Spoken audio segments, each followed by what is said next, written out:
Hello, and welcome back to the MTSS Leadership Team Academy. My name is Kevin Schlomer. I work for Heartland AEA, and I'm excited to welcome you to Module 6, which is on intervention systems and progress monitoring.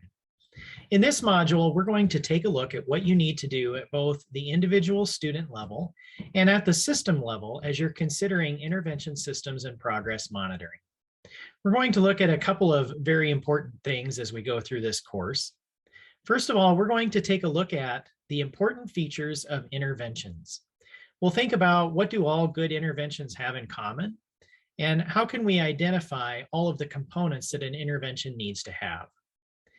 Then we'll think about establishing strong intervention systems in your building.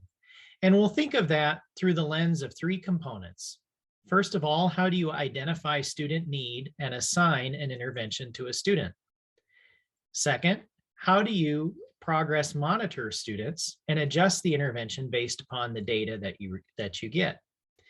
And thirdly, how do you examine interventions at the system level and determine which ones are working effectively for all of your students? So we can think of that as a three-step process: identify and assign, then monitor and adjust, then respond at the system level. And our third module objective will be to review and plan for a strong intervention system. So you'll have time, like you've had in the previous modules, to work with your team and do some planning. You're going to need to do three things as you move through this module. First, you're going to need to allocate time in the school day for interventions to happen. Sometimes schools are tempted to offer interventions before school or after school, but it's clear that to have the best impact, interventions need to happen when students are actually at school during the school day. So you'll need to do some thinking about what your school schedule looks like and how you can ensure that the extra support that students need to receive in targeted and intensive interventions happens during the regularly scheduled school day. Secondly, you'll need to develop a toolbox of interventions. And you'll need to think about many things with these interventions, such as what are the entrance criteria? What are the assessments or the data sources that will be gathered for progress monitoring? What are the exit criteria? So how would you know when a student has been successful enough to fade out or to end the intervention?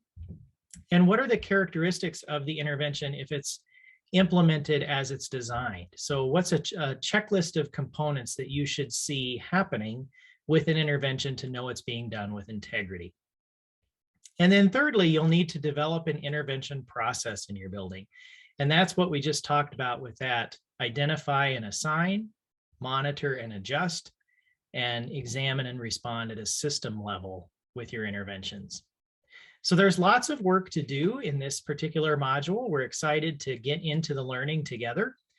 As a reminder, we have lots of people at Heartland who are more than willing to come and work with you. We have consultants in math and in reading, language arts, people in English language learning support roles, people who can work with you in SEBMH, just a whole host of people who are willing to come and spend some time with you as you get this work started in your building. If we can do anything to help you, we're glad to come and take part in that work. Best of luck as you go forward in module number 6, and we'll be back to see you again at the start of module 7.